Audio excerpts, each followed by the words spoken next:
So, we talked about the activation of the B cells and then the B cell specific receptor being the antibody. And now we're going to talk a little bit about how the T cell gets activated by using its receptor. So the T cell is never going to secrete its receptor, it's always going to use it for identification. So here's a membrane of a T cell cut away. The T cell receptor is a dimer, alpha and a beta chain. This is one of the T cell receptors. I know more than I want to tell you. Anyway, our book is a smidge vague on a few things here. So, similar to the antibody molecule on the B cell, there's a variable region for the T cell receptor. This is a slightly different style of a receptor. This guy is going to recognize not a 3D physical shape of a protein the way the antibody does.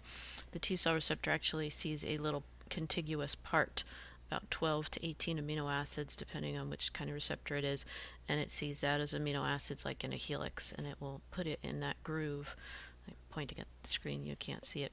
Pointing at that groove and sit in it like if it's coming in and out of the screen at us like a hot dog roll holding a peptide. That's how they always envisioned it, is it's like a roll holding a alpha helix here. Anyway, you don't really need to know all that. So, how does the T cell find out there's something going on? So we've talked about these antigen-presenting cells. They come into the macrophage or the dendritic cell. They fuse with the lysosome and get chopped up. That antigen gets chopped up into pieces. And there are certain pieces that have an affinity for this yellow molecule. This yellow molecule is called class 2 MHC. MHC stands for major histocompatibility antigen, or complex. So the major histocompatibility complex really was identified as basically self-identifying proteins. So histocompatibility, histo means tissue. So we know that you can't just do an organ transplant from one person to another without matching up some molecules. These are the molecules you're matching up. These are the molecules that determine self versus non-self. So I have a certain array of MHC molecules and somebody else has a different one. The book goes into the numbers. There are 6 different alleles for a handful of different MHC loci or genes. So the class 2 molecule has 12 to 24 different possibilities, depending if you're talking human and mice. I get the two confused sometimes. Anyway, there's a lot of choice here. And that molecule is always surveying the macrophage to see if it's brought anything into its cell. If it does, and if it has the right affinity, one of those peptides will bind into that MHC molecule, and the MHC molecule gets trafficked and put out onto the surface. This is actually the work I was doing in grad school. So when that molecule is out on the surface, basically showing the T cell, hey, I got something. Actually, this is a bad picture because those peptides are always bound to it. It's never an empty peptide, never empty MHC out on the surface. You're showing off self if you don't have an infection going on or something going on, because you always have to make sure that the body knows yourself. Anyway, T cell.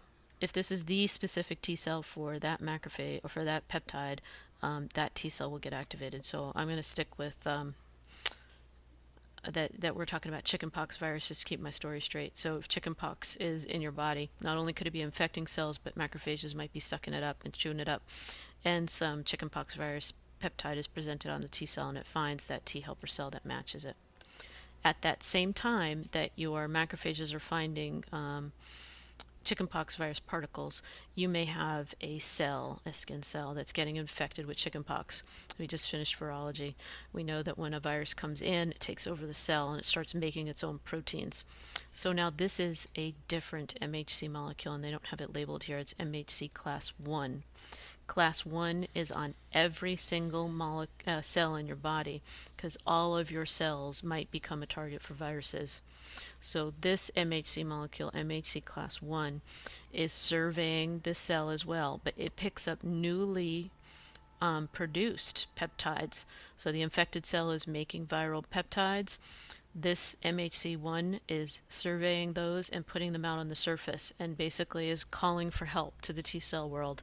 I'm infected. Here's this weird peptide that shouldn't be in me, and showing it to the T cell.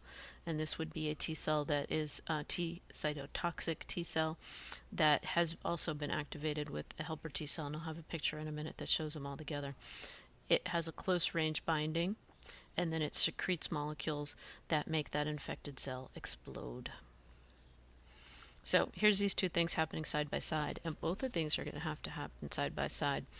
So your macrophage dendritic cell is going to be taking up the chickenpox virus and presenting it in the context or bound to class 2 MHC, finding that chickenpox specific T cell, helper T cell. This helper T cell is going to make growth factors, hopefully in the same proximity to this cytotoxic T cell who's nearby, and then that helper T cell activates it. So then the infected cell is surveying its proteins it's making. It's making chickenpox virus proteins. It binds MHC class 1, goes out on the surface, finds the right T cell. T cell kills it. Everything's good. This is just a review of these MHC molecules. So any cell can be infected or be showing off its own proteins, actually, and it'll be bound to class 1. And it would like to bind a cytotoxic T cell if it's infected. Only macrophages and B cells have MHC class 2. They're called the professional antigen presenting cells, and they're going to present fragments from extracellular proteins. If this cell is a B cell that's going to get help from the T cell and presenting it stuff on class 2, and I think I have a picture in a second that'll help with that idea, maybe.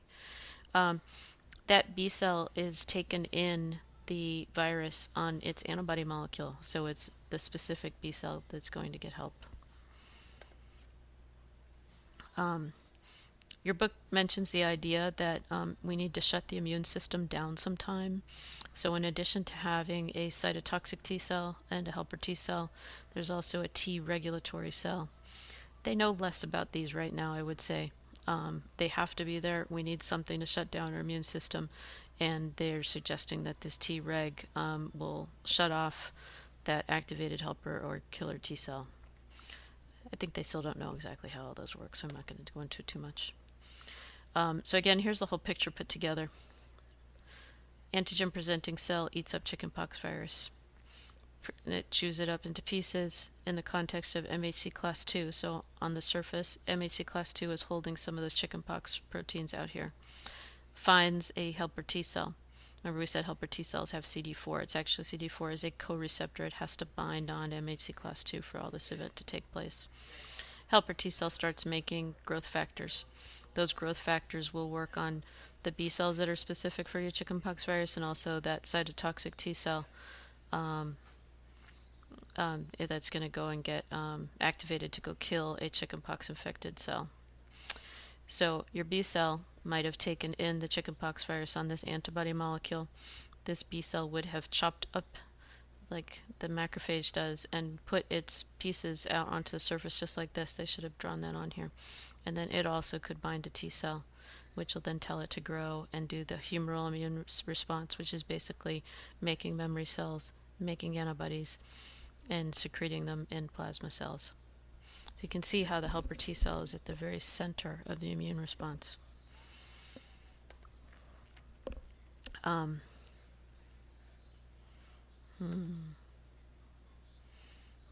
Should have saved my other guy.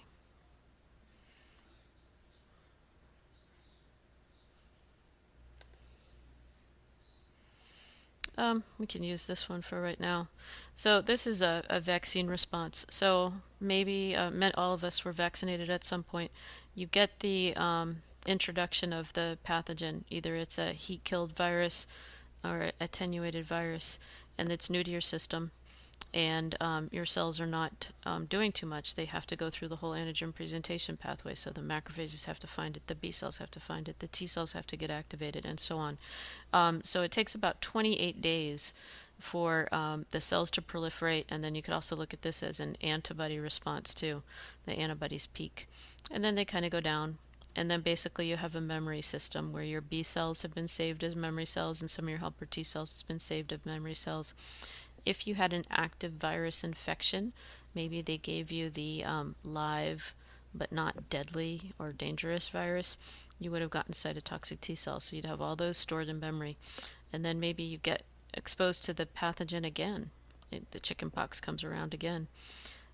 Your body responds faster, days instead of weeks, because those memory cells are right there and there's lots of them ready to go. And then again, you return to that low response later on. And hopefully now you'll keep it for years. If you do this without this years here, it's the reason why you have to get booster shots. So many of the girls have just gone through the Gardasil vaccination, and in that one they found that you didn't get protective immunity until you got it 3 times.